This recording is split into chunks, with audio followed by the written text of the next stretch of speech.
नमस्कार, आप देख रहे हैं द न्यूज पॉइंट। मैं हूं रिया आपके साथ। आज हम बात कर रहे हैं एक ऐसे मुद्दे की जो देश के लाखों युवाओं और खासकर पिछड़े समाज से जुड़े लोगों को सीधा छूता है।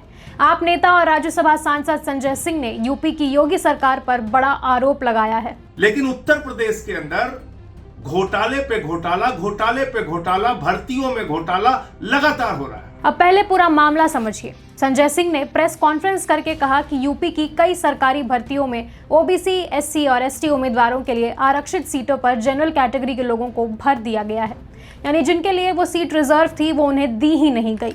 उन्होंने कहा कि लाखों युवाओं ने कड़ी मेहनत से परीक्षा पास की, फिर भी उन्हें नौकरी नहीं मिली, सिर्फ इसलिए क्योंकि सरकार ने आरक्षण के नियमों का ठीक से पालन नहीं किया।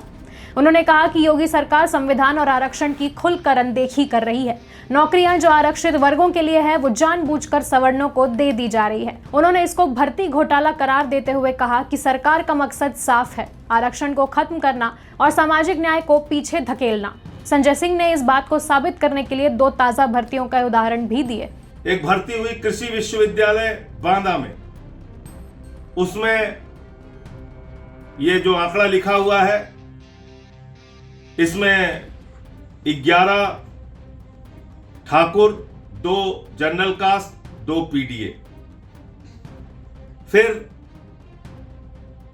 लखीमपुर में कोऑपरेटिव बैंक की जो भर्ती, जिसका मामला अभी सबसे सामने आया है, उसमें 27 भर्ती, 15 Thakur, 4 general caste, 8 PDA.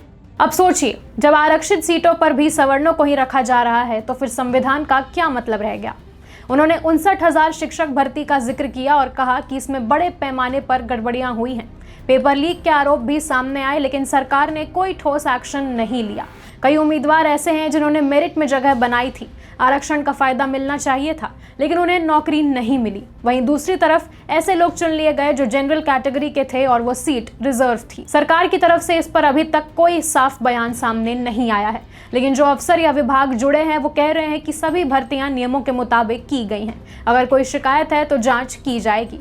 Sanjay Singh ने मांग की है कि इस पर हाई लेवल जांच होनी चाहिए और जिन लोगों को गलत तरीके से नियुक्त किया गया है उन्हें हटाया जाए।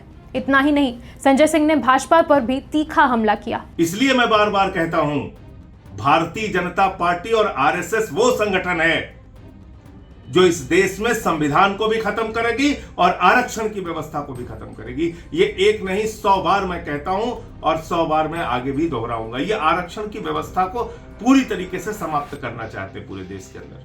आम आदमी पार्टी अब इस मुद्दे को जोर शोर से उठाने की तैयारी में है। अब देखने वाली बात यह होगी कि क्या योगी सरकार इस पर कोई एक्शन लेती है या नहीं। अगर ये आरोप सही निकले तो सरकार की मुश्किलें बढ़ सकती हैं, और अगर नहीं तो संजय सिंह को सबूत पेश करने होंगे।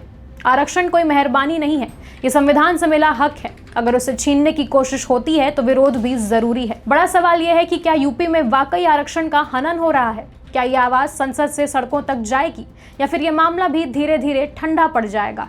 आप अपनी राय कमेंट में हमें जरूर बताएं और इस खबर पर अपडेट्स पाने के लिए जुड़े रहिए हमारे साथ।